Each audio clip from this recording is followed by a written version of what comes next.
আবেদন করছি, জমা দিয়ে আসছি, আমরা ঘর পাচ্ছিনি। আমাদের টিনের ঘর, আমাদের ঘর দিতে হবে। আবেদন করেছিলেন? হ্যাঁ, কবার আবেদন? দুবার দিয়ে আছি জমা। বিডিও অফিসে কতবার দেওয়া হয়েছে জমা। এখন কি লিস্টে নাম নেই? না, মেম্বারের সঙ্গে যোগাযোগ করেছিলেন?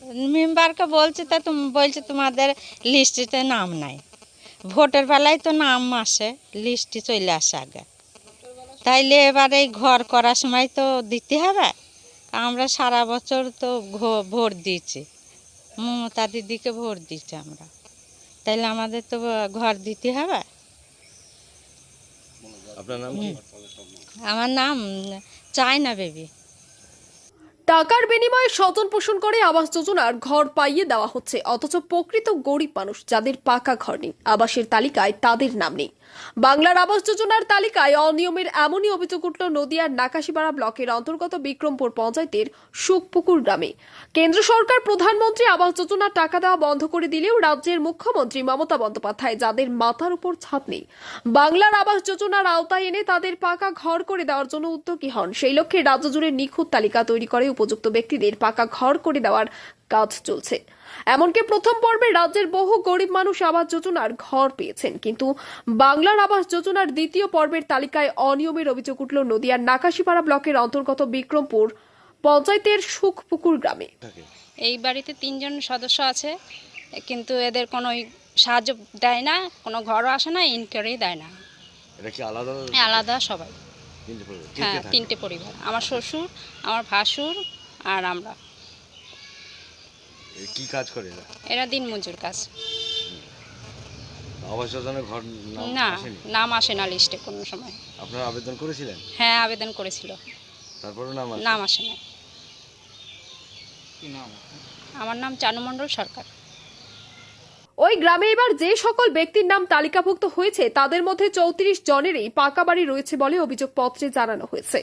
ওই তালিকা থেকে অনেক প্রকৃত গরিব মানুষকে বঞ্চিত করা হয়েছে। বঞ্চিতদের অনেকেই এমনকি সংসদের নির্বাচিত পঞ্চায়েত সদস্য, নাকাশিপাড়া ব্লকের বিডিও, এমনকি নদিয়া জেলা শাসক দপ্তরে অভিযোগ জানিয়েছেন। অথচ আজ পর্যন্ত আবাস যোজনার ওই তালিকা সংশোধন করা হয়নি, অর্থাৎ অযোগ্যদের বাদ দিয়ে যোগ্য ব্যক্তিদের নাম তালিকাভুক্ত করা হয়নি।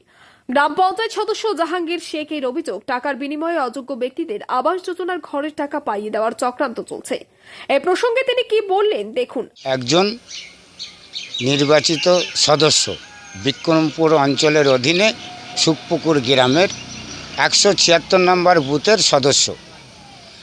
আমার এই 2022 সালে বাংলা আবাস যোজনার ঘর যে সমস্ত বেনিফিশিয়ারিদের ছিল না, সেই সমস্ত ঘরের লিস্ট তৈরি হয়।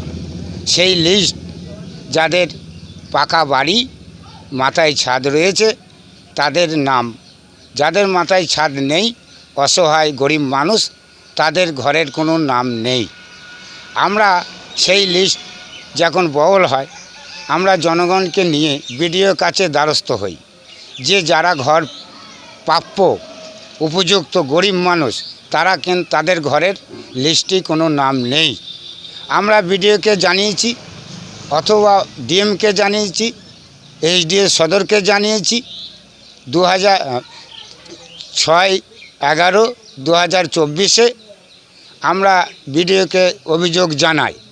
জানানো সত্ত্বেও কোনো কাজ হয়নি। যে সমস্ত পাকা বাড়ি যাদের মাথায় ছাদ রয়েছে তাদের নামগুলাই বহাল রেখেছে। রাখার পর আমরা সেই নামগুলো রাতে রাতে ইনকোয়ারি হয়।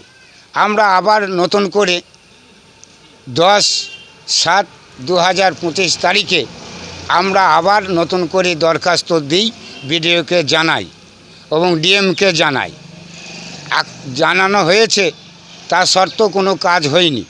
আমাদের বিশেষভাবে জনগণের অনুরোধ যে যারা অসহায় ব্যক্তি, যাদের মাথার ওপর ছাদ নেই, মহাশয়ের কাছে আমার বিনীত নিবেদন, আমি সদস্য হিসাবে সেই ঘরগুলা ভালো করে ইনকোয়ারি করে সরজরমে তদন্ত করে দেখে দুস্থ মানুষ যাতে ঘর পায় তার সুব্যবস্থা করে বাধিত থাকলে আমি মহাশয়দের কাছে চিরকৃতজ্ঞ থাকিব।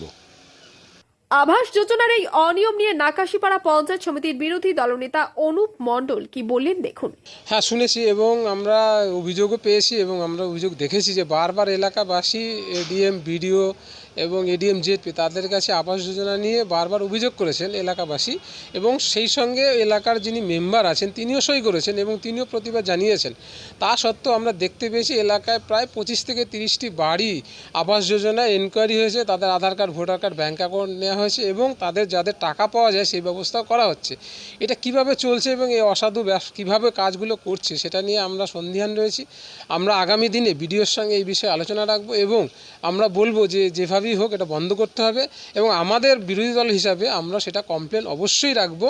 আগামী দিনে কমপ্লেন করবো যে যাতে এরা আবাস যোজনার ঘর থেকে নাম বাদ যায় এবং অবৈধভাবে যাদের নাম আছে তাদের বাদ যাবে, এবং যারা বৈধ এবং যারা পাওয়ার উপযুক্ত তারাই যেন অবশ্যই পায় আবাস যোজনা। কারণ আমাদের কাছে তালিকা আছে এবং আমাদের কাছে অভিযোগের কপি আমরা দেখতে পেয়েছি। আপনার নাম? অনুপ কুমার মণ্ডল, বিরোধী দলনেতা, নাকাশিপাড়া পঞ্চায়েত সমিতি।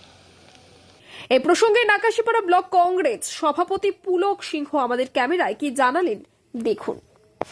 দেখুন, এটা সুখপুকুরে যে অভিযোগ উঠেছে এটা শুধু সুখপুকুর না, আমরা দেখেছি নাকাশিপাড়া ব্লকের বিভিন্ন পঞ্চায়েতে এই যে দুর্নীতি সমস্ত পঞ্চায়েতে হয়েছে, এবং এই সরকারি আবাসন প্রকল্পের মানে সম্পূর্ণ টাকা নয় ছয় করে এই প্রকল্পের কাজ হয়েছে। আমরা দেখেছি বিভিন্ন জায়গায় অনেক গরিব মানুষ তার সেই প্রকল্পের তালিকাতেই নাম নেই, অথচ সেইখানেই যাদের নাম আছে তাদের বেশিরভাগ ক্ষেত্রেই দেখা যাচ্ছে যে তাদের পাকা বাড়ি এবং বসবাস করার মতন দোতলা বাড়ি, সেক্ষেত্রেও তার নাম রয়েছে।